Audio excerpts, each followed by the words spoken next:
Are you looking for a diet that can help you relieve acid reflux symptoms? What if I told you there is a diet that would not just relieve your acid reflux symptoms, but potentially bring you a whole host of other benefits? But it's not going to be easy. Hello friends, in this video I'm going to share with you a diet that proved to be a game changer in helping me manage my acid reflux symptoms. Now over the last 20 years, I've been through so many different diets and cleanses trying to heal my acid reflux symptoms as well as a host of other health issues. It's been a learning experience and I've learned so much on this journey, but it's also been very frustrating navigating all these different diets, trying to find the one that would be the optimal solution.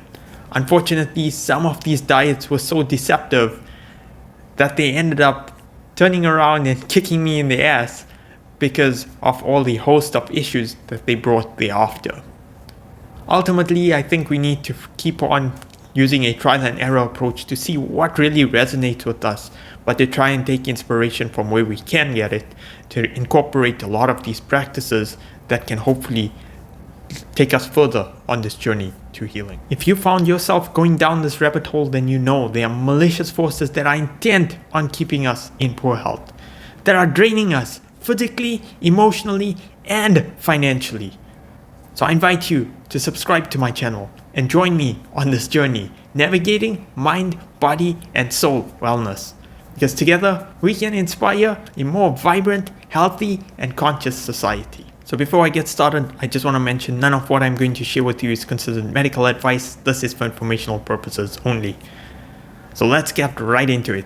I'm going to break this video down into 3 components. I'm going to start off with the geeky stuff, yes, so that you can understand the logic and the rationale behind the diet approach itself. Now just a warning, this is not a quick fix diet. It's not the instant solution to all your problems that's going to resolve it and then you can go back to eating your normal diet again. Unfortunately, that wasn't the experience. I know I was looking for the quick fix right from the get-go, and unfortunately I find myself on this journey 20 years later still navigating through all these challenges that arise on this journey. The next part I'm going to cover is the diet itself and the foods that are really important to have on this diet. Then I'm going to cover transition. How do you transition into this diet? Very briefly. I'll cover transition more in depth in a later video. Let's start with the geeky stuff. I'm going to break down the geeky stuff into 3 components as well. The first one is to differentiate between living foods and dead foods. Now what do I mean by saying living foods? Living foods are foods that are full of vibrancy, full of energy. They're very close to their whole form. And the shorter the gap between plucking those foods and consuming it, all the better. But the less that they have been through the processing cycle, the better. Dead foods, on the other hand, these are your foods that have been highly processed. These are your foods that are cooked until they're dead because it manipulates the very structure of these foods. So ultimately, you want to aim for as many living foods as possible because living foods have the enzymes within it. They are full and packed with nutrients, with vitamins and bioavailable trace minerals, phytochemicals that are there to help support your body and to break down much more easier once it's consumed. Because they have their own enzymes built into the food itself, it breaks down and digests much more easier than dead foods. Unfortunately, with dead foods, a lot of those nutrients are stripped away. They often have to be fortified, and those fortified vitamins aren't as bioavailable as some of these living foods, and they take up more energy from our digestive system in order to be able to digest these foods, and therefore they create a lot of burden on the body. So you want to aim for living foods in order to alleviate your acid reflux symptoms. The next differentiating factor is choosing foods that leave behind an acidic residue or foods that leave behind an alkaline residue. So what do I mean by this? I mean, after you've consumed the food, does it digest and leave behind an acidic residue or does it leave behind an alkaline residue? Now the acidic residue forming foods, these are the foods that contribute to the acids that end up gushing through our esophagus and causing a lot of the acid reflux symptoms. When it comes to alkaline forming foods, those foods actually help our digestion. They relieve a lot of the acid reflux symptoms and make it much more easier on our bodies. Fortunately, with a lot of the acid residue forming foods, those foods are the processed foods, the cooked foods that generally leave those acidic residues.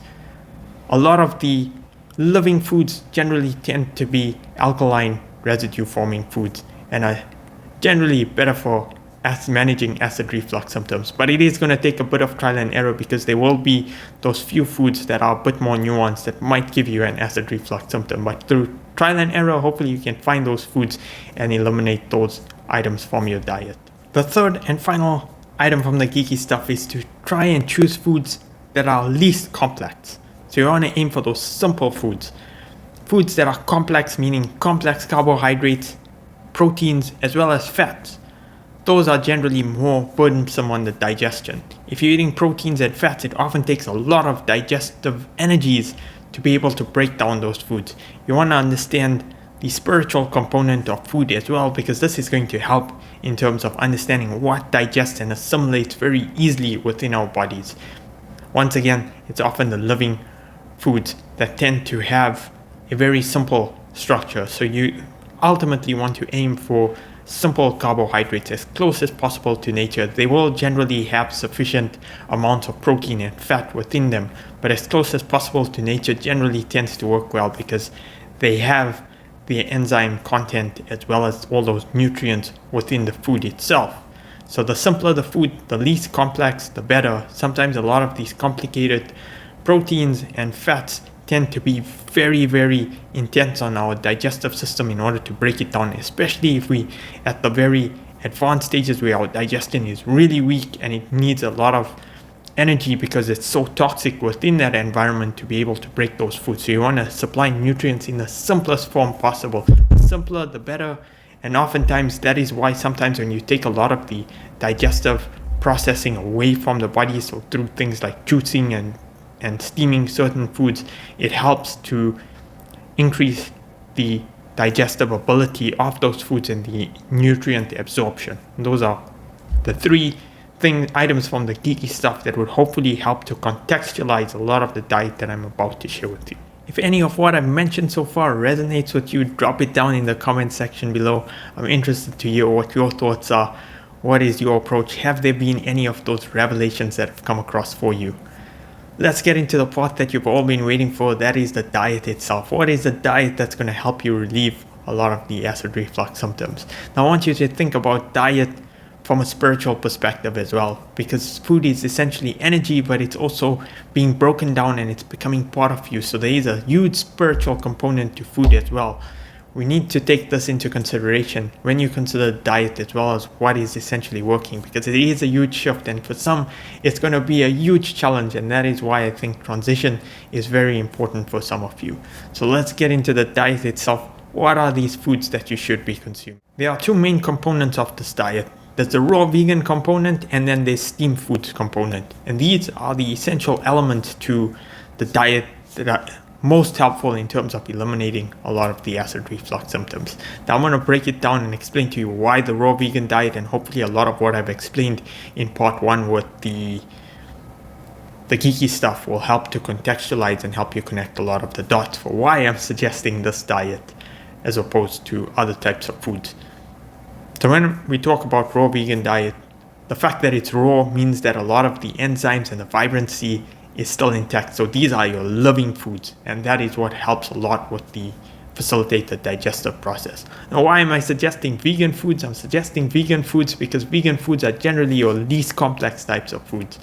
They're easy for the body to break down, but it's not all vegan foods. It's a select variety of vegan foods. I'm thinking more about your simple carbohydrates. Those are very easy for the body to be able to digest and break down, whereas the more complicated vegan foods that are high in protein content, high in fat content, will tend to be more difficult to digest at the initial phases, especially if you're not taking anything to support it or your digestive system is very weak. So to try and eliminate the acid reflux symptoms, you want to aim for as simple as possible. So what are these foods that I'm thinking about? I'm thinking about salads. I'm thinking a lot of the smoothies, and think about green cold pressed juices as well as other juices are also really great on this diet. Now, in terms of the salads, you want to aim for as much greens as possible. I found arugula to be really super helpful on this diet. It's just very, very alkaline in its content, and it often helps in terms of leaving behind that alkaline residue so that your body is better able to reduce any acids that are within your stomach. I find that to be really great. Think about other salads. Think about incorporating fruits as well within your salads to make them more nutritious. Your salads don't have to be boring. They can be pretty exciting, and you can bring in a lot of those greens as well as fruits to try and liven up your salads. Think about smoothies. Smoothies are delicious, so bananas. Think of fruits that make your smoothies taste good. So adding spinach, adding bananas, adding pears, all these different types of fruit smoothies mixed with greens, they often end up being very alkaline and are very helpful on this diet itself.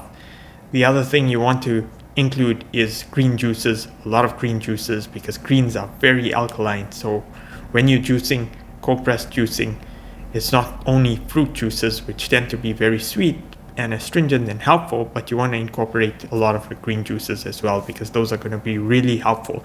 Greens do a lot of rebuilding, whereas fruits do a lot of detoxing. So something to be mindful of.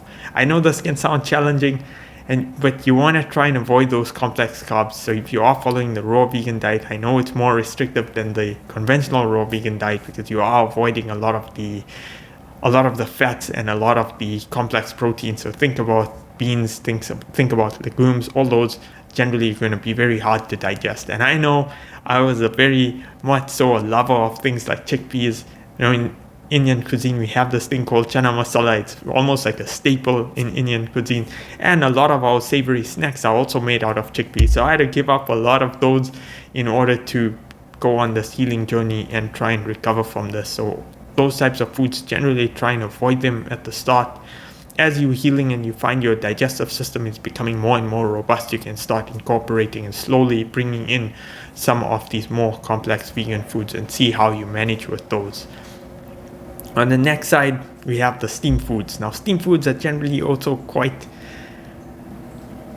they do quite well on this diet as well, because they may not be as close to raw and living as the raw vegan diet, but they generally tend to be accommodated very well, and they're very useful for the transition period as well. If you're someone that must have cooked food and you have the strong affinity towards cooked foods, I know I'm there. I still need to have steamed foods every now and then just to have that sense of normalcy and that sense of feeling satiated. I love warm foods, especially in the winter, and steamed foods generally tend to work well for those types of situations when you really need or you're craving something steamed. And the reason is steamed foods still have a lot of the vitamins and nutrients within it. They are packed with the water content, so they're not dehydrating on the body, and they're much more easier to assimilate. So steamed foods, generally good. Some of the foods that we consume steamed, think about sweet potatoes.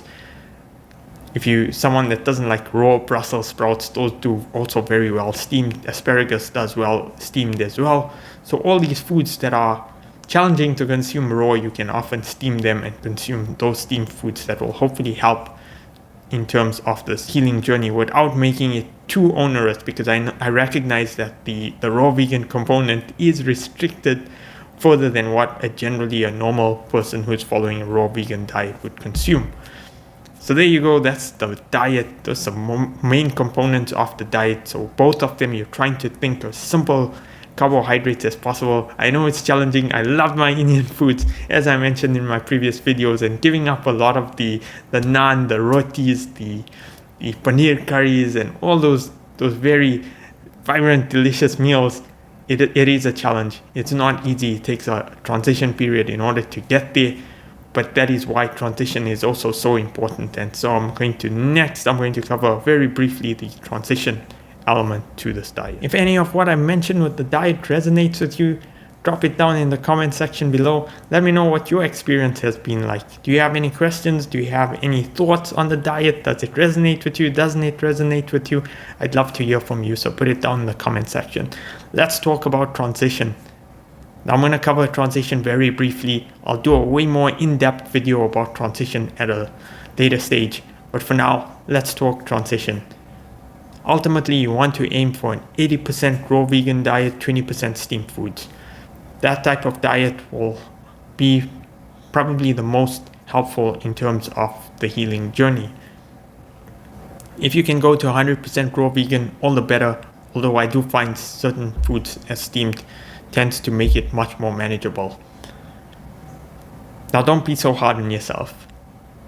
I've often cheated, I've often fallen off the wagon on this diet, and I still do. I still have a lot of challenges. I'm not 100% on these diets all the time. And sometimes I'll still have those acid reflux symptoms from consuming some of my favorite foods. It's all about maintaining that discipline to get back on track, get back onto the healing journey, try and get to the stage of recovery.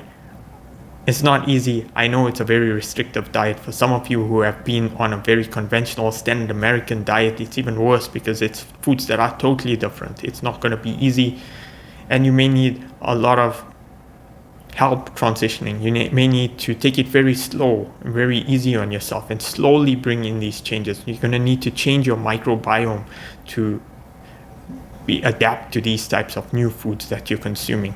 But it is going to help a lot with alleviating those symptoms. So think about the long term. You need to think bigger in terms of why are you doing this. The why is so important because I know it can be challenging. It's very easy to give up on these diets, but doing it in a way that is most accommodating to your situation is going to be best. So if you're a person that needs to take it slow and easy, try just trying out one meal a day that's incorporating these foods and see how you feel, and slowly start to bring it more and more. Don't try and do it cold turkey. Cold turkey can tend to be very aggressive. I know I tried some really drastic things on these type of diets, and ultimately I had to resort to a cold turkey type of situation, but I still do cheat. I still do have those moments when I experience the intense cravings, and I tend to eat those foods, often due to societal pressures as well as food cravings. We all love our food. I told you I love my Indian food, and those foods generally tend to gravitate towards me, and I need to consume them, but afterwards pay the price in terms of an acid reflux reaction. But there are some things that can help you manage it, help you make it easy. So consuming a whole bowl of arugula on the day that you know you're going to cheat, having it before that cheat meal may help alleviate a lot of the symptoms.